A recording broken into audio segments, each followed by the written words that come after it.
This is the third time I am filming this. Hopefully, third time's the charm.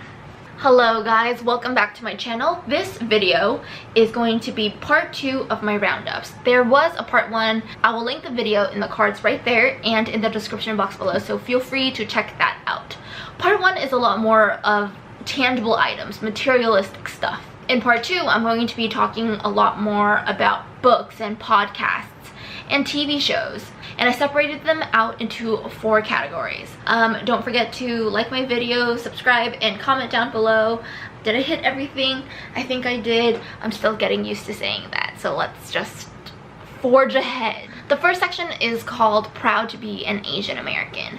I grew up in an area of Southern California where there were lots of Asians. I believe the official demographic when I went to high school there was 80% Asian. Feels like it should be like 98% Asian. So I never felt weird about my Asianness until I came to school at Boston University on the East Coast. I've been here for 7 years, and because I don't have a huge Asian community out here that I can reach out to, I feel like I'm a little more American, white.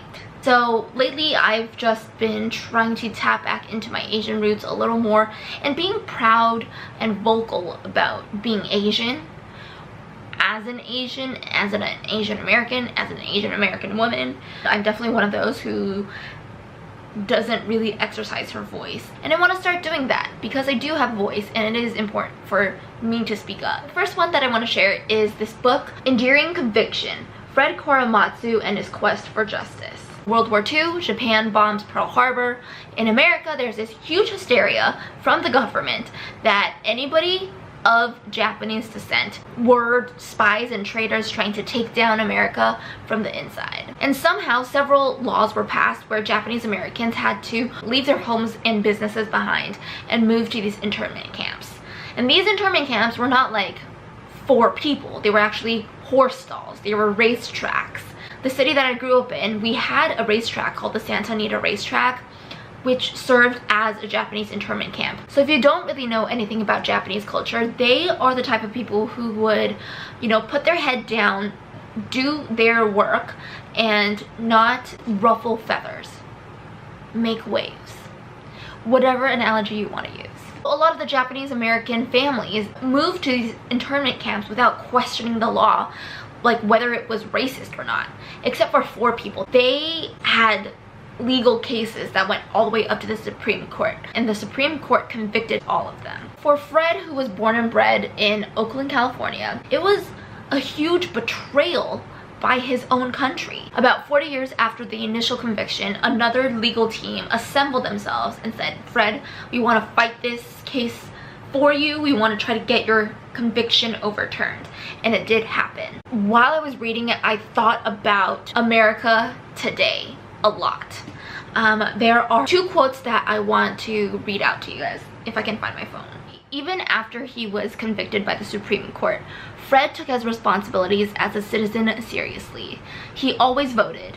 As Catherine recalls, Catherine is his wife, he didn't wear his patriotism on his sleeve, but he practiced patriotism in the way he lived. He had a Japanese face, but in his heart he was an American. Neither Fred nor Catherine ever talked to their children of the importance of public service or civic engagement, but they demonstrated that importance through their example. To me, it was a moment of self-reflection. I can't say that I have always participated politically, socially. I've never been to a march, not the Women's March, not Black Lives Matter, and it's not because I don't agree or I don't believe what those marches stood for. I just felt like there were several factors that played into me not getting involved in those realms. One is that I don't know everything about these topics, so I don't want to speak up and possibly get my butt served. 2, who am I to speak up for, let's take the case for Black Lives Matter. I'm not a black person. I don't understand the level of discrimination that they have experienced. I have experienced some. Asians have experienced some, and even though I'm not Japanese, I could empathize and understand to a degree of what they were feeling. But am I allowed to speak up on behalf of a completely different race? Like, I didn't know what my position was. I didn't know what to do about it. Third, it's complex. It takes so much effort to get a grasp of what the heck is happening. So as a result, I always avoided political and social topics. Not anymore. I've been really interested in politics and topics like women and the Me Too movement and what is toxic masculinity. I'm really curious about that stuff. Slowly dipping my toes into those realms, and it's just, I have to get used to exercising my voice. Fred, despite feeling betrayed by his own country, didn't let that dishearten him, and I kind of want to take a bit of Fred's spirit with me as I approach all these things. So after his conviction was cleared, he says, having this conviction cleared, I am very happy, but there is a lot more to be done yet, and I would like to have it completely cleared from the record, and that this will never happen again to any American citizen just because he looks a little different from others. If we go to war with some other country and a person looks like someone from that country and is put into prison for that, I know that's wrong. So therefore, I will still fight, and my attorneys will still fight until it's completely cleared. America has not always been able to not make the same mistakes again. If you think about 9/11, post 9/11, a lot of people were like, we should isolate people who look like they're Muslims just so everybody feels safe. Like, no, that is exactly what Fred is talking about. That is BS right there. It was kind of eerie reading this book and thinking about all the times while I was alive when this stuff happened to American citizens. It was a great reminder that this is not the first time that America has seen this kind of attitude before, and it may not be the last, but it is very important for people to understand the history and remember what the lessons were and bring it into the future, into the present and into the future. That is super important. The Dave Chang Show. Dave Chang is a chef and a restaurateur. I don't know if that's a word. He is the mastermind behind Momofuku in New York, and he recently opened up another restaurant in Los Angeles called Major Domo. So when this podcast starts, it's actually before Major Domo opens, and you get behind the scenes look into his state of mind and what goes on into preparing a menu, doing like taste testing, how to deal with stress from critic reviews, all that kind of stuff. I think he's still in season 1 and he's already gotten past the pre-opening phase. So now he does talk about like post-opening, what kind of stuff he thinks about, but he also interviews other people. So one of them is Alan Yang, who is an actor, and Chloe Kim, who is the, how old is she right now? But she's the Korean American Olympic gold medalist with a whole bunch of medals. I believe her event was called halfpipe? Snowboarding. She does snowboarding. What I really enjoy about his podcast is that Dave is upfront about himself. He knows what his vices are and he tells it to you straight up, which I appreciate that kind of honesty. In some respects, he does remind me of Anthony Bourdain, which I will talk about in the mental health section. And I think it's important to have this kind of openness and stop portraying our picture perfect all the time. I'm looking at Instagram. To listen to someone like Dave or like anybody talk about, you know, how they deal with stress, what kind of stress they go through, or like what kind of steps they take in order to maintain their mental health. Those are very important discussions that need to be had. Everybody more or less goes through lots of the same emotions, and you're not alone. Wong Fu Productions is a media company started by 3 college classmates. They had a class project where they had to film a video, and it spun off into Wong Fu Productions. And ever since then, they've created lots of shorts. I believe they've done at least 1 movie. They've done a lot of YouTube videos. Like, they've been on YouTube pretty much ever since YouTube started. The latest project that they released is called Yappy, or Young Asian Professionals. And they explore different themes in that Asian American spectrum. Some of the topics that they delve into: bad Asian. And this refers to that Asian mentality I briefly mentioned, where Asians as a group, they're very risk averse. They want to play it safe, they want to make sure they have a stable job, Infinity War. And this one was really interesting because they talk about like why all the different types of Asians always seem to be fighting with one another. I rewatched that one twice, and the second time I was like, oh, I caught so many little things that I didn't catch the first time I was watching it. So definitely watch these videos maybe more than once. One of the reasons why I love Wong Fu Production so much is because there's not much Asian representation in Western media. All I can remember is like Hawaii Five-0, Kono and Chin, Nikita, Maggie Q was there. If you think about a lot of the blockbuster movies that have Asian characters, they're usually played by Emma Stone or Scarlett Johansson, and you're like, WTF, dude, WTF. I feel like Wong Fu Productions, they do a great job of telling stories from the Asian American perspective. Yappy, go check it out if you're curious at all. I will link not only the first episode of Yappy, but also some of my other favorite Wong Fu Productions videos in case you were curious. On to the second section. It's called Becoming a Better Human. The first thing I want to talk about is the TV show Queer Eye. The premise of Queer Eye is that there are 5 gay guys. They go in and pretty much give somebody a life makeover. That person has to be nominated by somebody in their lives, and the makeover includes like interior design renovation, food, culture, hair, grooming, and then style. It is a reality TV show, but I feel like it is one of the most genuine reality TV shows out there. I had no idea what to expect when I first started watching it. Personally, like, I don't have many interactions with people in the queer community. After watching this TV show, even after episode 1, I was like, oh my god, Juliet, you still have so much to learn about life, about humanity and acceptance. I learned a lot from the Fab Five. That's what they call them, by the way. One episode that stood out to me is called Sky's the Limit. So Sky used to be a girl, and then he went through the whole process of becoming a dude. So now he is a dude. Chan, one of the Fab Five, he admitted that he wasn't familiar with the transgender community and experience. Not only is it just me, a hetero person, has to learn a lot about the other humans, types of people there are out there, but even people in the queer community are learning about each other. And so that makes me feel so much better, like we're in this together. Highly recommend. I hope you guys all like cry as many tears as I did. The next one is a podcast episode from Tim Ferriss' show. It is called Tim Ferriss Goes to Maximum Level Security Prison.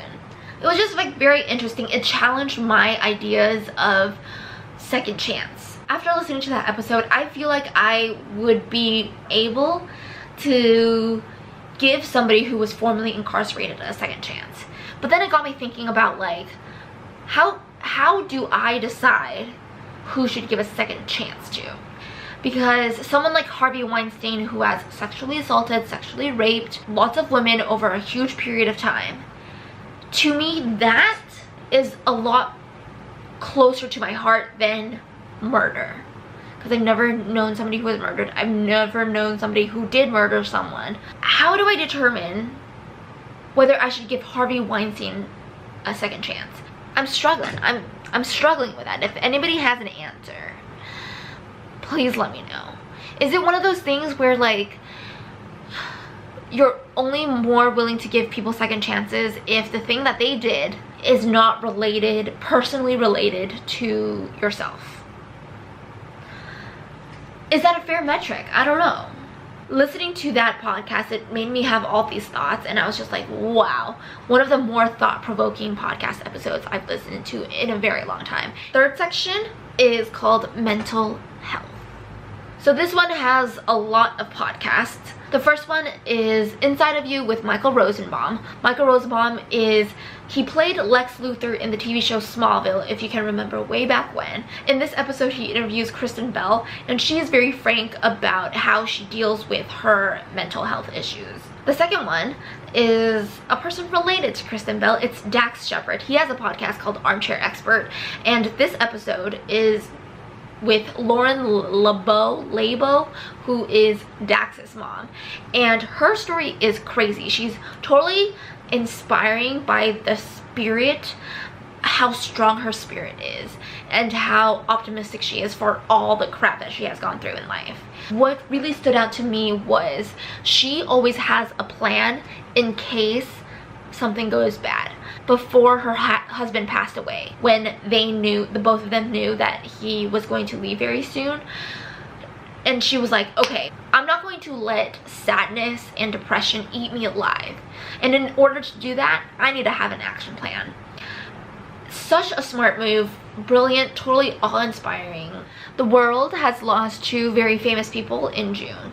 One was Kate Spade and one was Anthony Bourdain. The thing that needs to be talked about is that depression can get anybody. Mental health issues do not discriminate based on how much you make or how many social media followers you get. This podcast, How I Built This, they replayed an episode they did with Kate and Andy Spade, who was her husband at the time. I could not stop smiling every time Kate laughed because it was like she was giving life to the world. You know, the world was a little more positive, a little happier. Anthony Bourdain, he also committed suicide about a week after Kate Spade, and that was a huge shock to the world because so many people look up to him as well. To me, what I admire the most is that he always pushed himself to the edge of uncomfortableness. You know, in that realm where, like, if this circle is my comfortable bubble, he always made sure he stood a little outside of it. So he's a body's length away from comfortableness, but he's still trying to expand that circle a little bit at a time. And that is the kind of attitude that I want to have in life. Some other things, like he stood up for minority rights, including women, immigrants. Man, that's just like the sign of a very good human being, when you exercise your own voice to speak up for people who will not be listened to otherwise. And that's something that I want to do with this whole, I hope you guys are kind of seeing a trend where a lot of the things that are in my list are to, you know, speak up, exercise my voice. It's to push myself out of my comfort zone just a little bit so I learn and I can grow and I can expand. Last thing, and this section is called Proud of Myself. So one thing I have a trouble with is selling myself. So this is just my exercise, self-boasting, and hopefully not in an egomaniac kind of way, but in a confident manner. So here goes. The latest thing that I'm super proud of is the blog that I run with one of my friends in Taiwan. Her name is Annie, and the blog is called Restless Feet Adventures. We started this when we were in college. It documents the adventures that we have, whether it's studying abroad in London and in Sydney, or it's, you know, hiking in Taiwan, or going to the Grand Canyon, going to Chicago, like that kind of thing. We have those adventures, but we also write posts about other things in life, such as personal fitness, personal finance. There's a lot of stuff that we cover. I mean, life is an adventure. We're currently working on a blog redesign, so if you go into the link in the description box below and you're like, ooh, it's not like phenomenal, it will be phenomenal. Just wait until 2019. I also put a link of our Instagram handle. You want to travel the world, but maybe you don't have the funds to do it? Well, you can do it through our eyes. You know, we want to bring you guys into the fold, into our hug. It's a virtual hug. All right, I am definitely tired. I'm gonna shower and then I'm gonna go to bed. But thank you guys for watching, and I'll see you guys in my next video. Let me know in the comments down below if you have read, watched, or listened to any of the things that I mentioned above. Let me know what you thought. Alright, I'm going crazy, so peace out. My name is Juliet. With a nugget of Chua.